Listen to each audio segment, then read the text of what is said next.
الذي هدانا إلى القرآن والإسلام.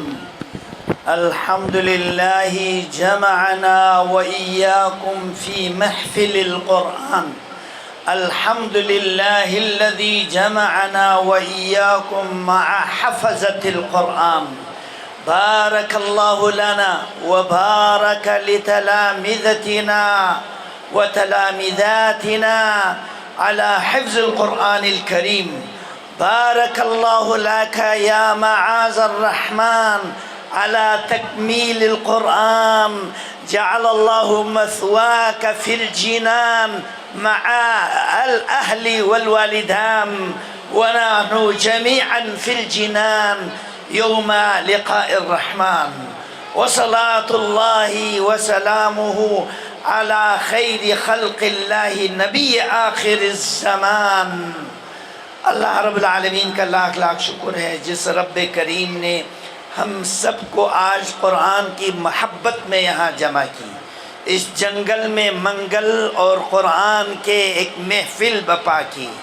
کتنی پیاری خوبصورت آوازوں کے ساتھ قرآن کی تلاوت ہے، اور حمد باری تعالیٰ ہے، توحید ہے، سیرت ہے اور شان مدارس ہیں. یہ سب سن کر بہت بڑی خوشی مجھے محسوس ہوئی. میں جناب مولانا عبیدی صاحب کو مبارکبادی پیش کرتا ہوں.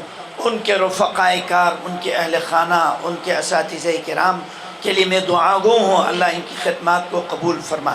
اس مسجد اور مدرسہ کو تعمیر دام درم سخن جن لوگوں نے خدمات سر انجام دی، اللہ اس کو مقبولیت کے درجے پر پہنچا دیں.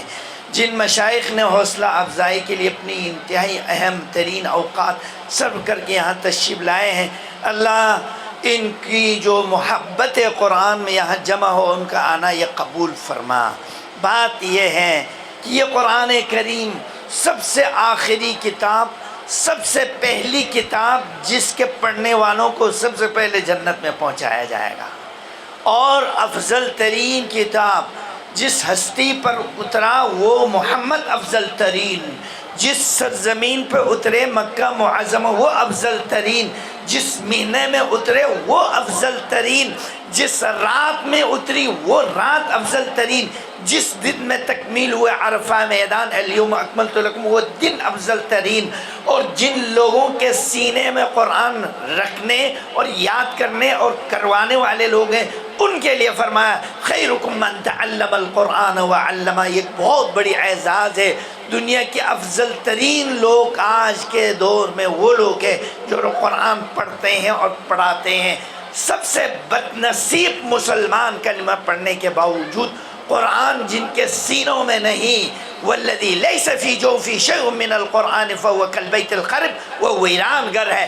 جہاں ویران ہوگا وہاں شیطان ہوگا. اللہ ہمیں اپنے گھروں کو قرآن سے منور کرنے، اپنے دلوں کو قرآن کی تلاوت سے منور کرنے کی توفیق عطا فرما. وجزاکم اللہ خیر.